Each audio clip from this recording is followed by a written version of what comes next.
Here today to jump the newcomers class, which is 1 metre 10.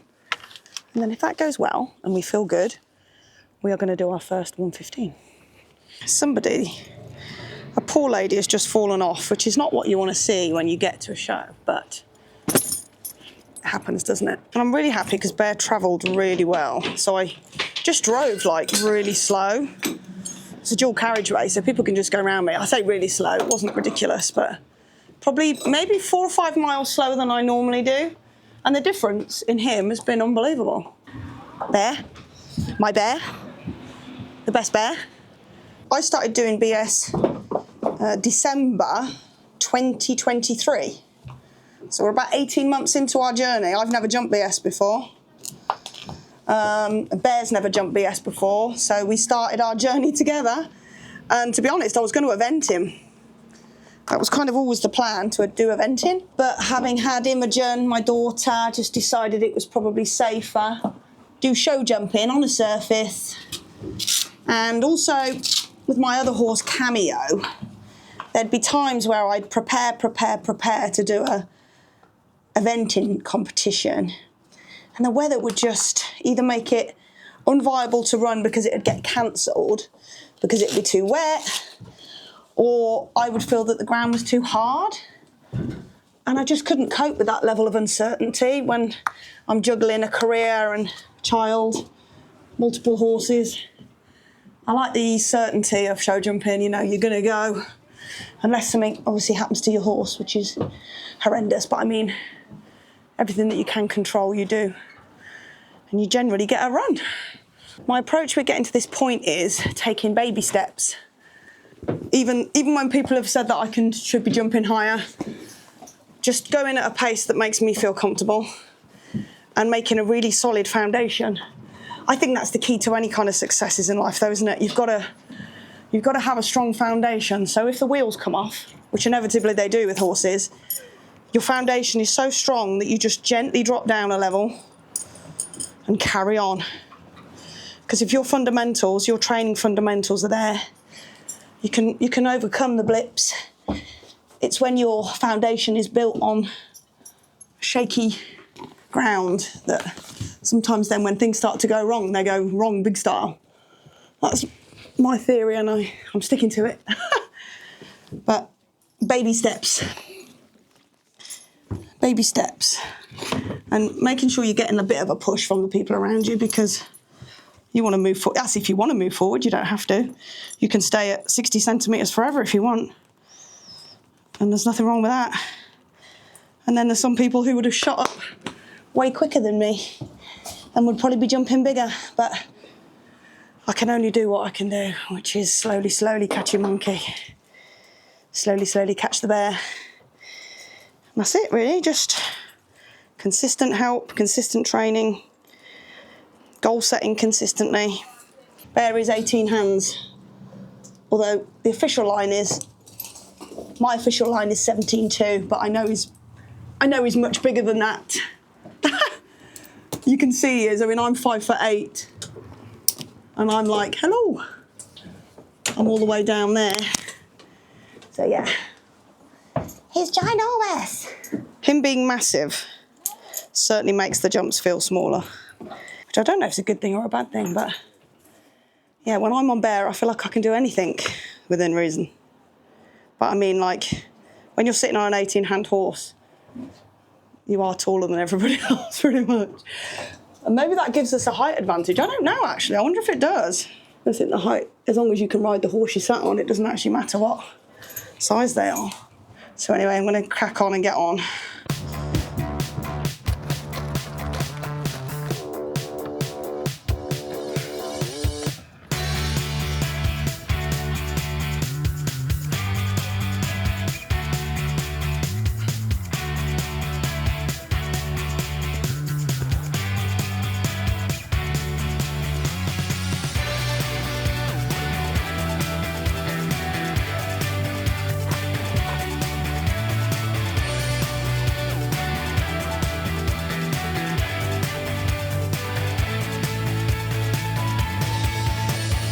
Victoria Mangles are next to go, first in the newcomer section with her own College View Cool.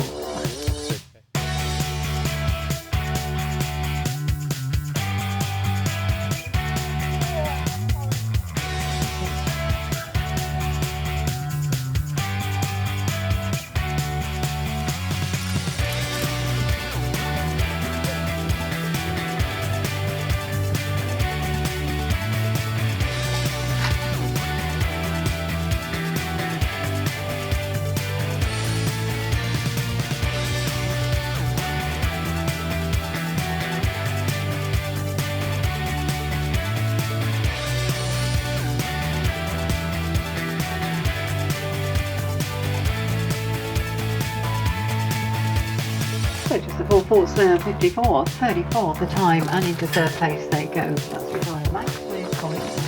I was just riding too defensively and I couldn't get him in front of my leg into my hand enough. So when I tried to find a stride, we just ran out of oomph. But he jumped good, and as soon as I had that fence down, I got my leg on. Did you notice the difference? Yeah. And I rode properly, which is what I should have done in the bloody first place. Oh yeah, he wants to jump, he wants to go clear. It's this idiot that's a spanner in the works. But I am going to do the 115, and I'm just going to bloody kick on a bit more. And just have him in that nice situation where he's in my hand and he's taking me to the fence. Because when he's not in his proper canter and we're backward, you know, there's nowhere to go, is there? So yeah, it was totally my fault they had that fence down. Totally my fault. He's a good horse, but he's not a bloody magician. So yeah, we're gonna kick on and do the 115. I just need to ride more forward. Stop being so bloody frightened. Good boy. Just stop being so frightened. Just stop being so frightened. Another step on the road upwards, literally and metaphorically, because she's increasing the height, and since she first started, she's come on leaps and bounds. No puns intended there. He's clearing 110s and 105s by a country mile.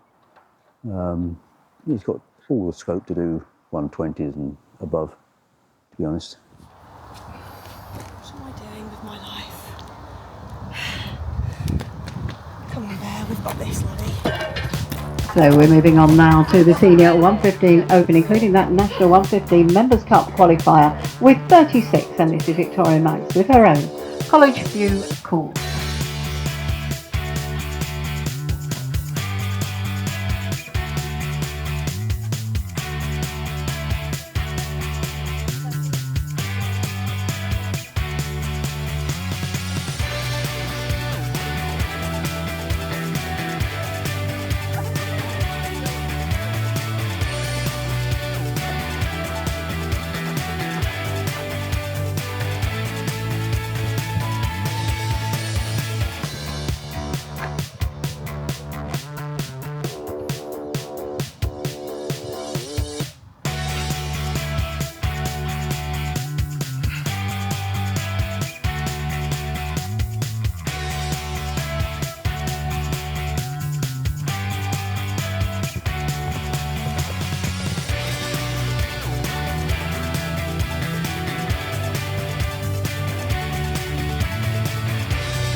Wow, what a shame. That very last fence goes just the 4/4 now, unfortunately there. 49.22 the time. Just had the last fence down in our 115. They will say if you get the first fence or the last fence, it's rider error. So I will take the blame for that, but he could have helped me out a little bit more. We had a good shot to 12. He just, he's knocked it down. Do you know, that was the round I should have ridden in the first place. I just had him more in the bridle. He just took me to the fence. I didn't faff around trying to see a stride. I let him do that. He's got eyes, he can see where he wants to take off. But my God, that would have been lovely if we'd have gone a clear. But never mind. Still very pleased with that. Can't believe he had the last fence down. Unbelievable. Never mind. I think what I need to do before I go in, do your warm up, do all that. Instead of, cause I kind of mosey in, don't I, and have a pat and a scratch. I probably need to go in and have a good canter. Then stop him. Bell goes. I mean, the last fence would have been 120, wouldn't it, in a 115? I've never jumped 120 before, so today's a good day. I think I might have jumped 120 in training, but not at a bloody show. Unbelievable. I'm very pleased. I'm very pleased with you, Bear. Oh, that's a long way down. I'm absolutely delighted with him. I'm bummed out that we had the last fence down in the 115, but he looked after me so many times today that I can't moan at that. Like, he's such a saint, honestly. I get it wrong all the time, and he's like, yeah, don't worry, I've got this. And it's not because he's experienced, because he's not. He's just genuinely an absolute angel. But I definitely rode better in the second round, and I was pleased with that. And you know what? It's a massive achievement even doing the 115. So absolutely thrilled with today.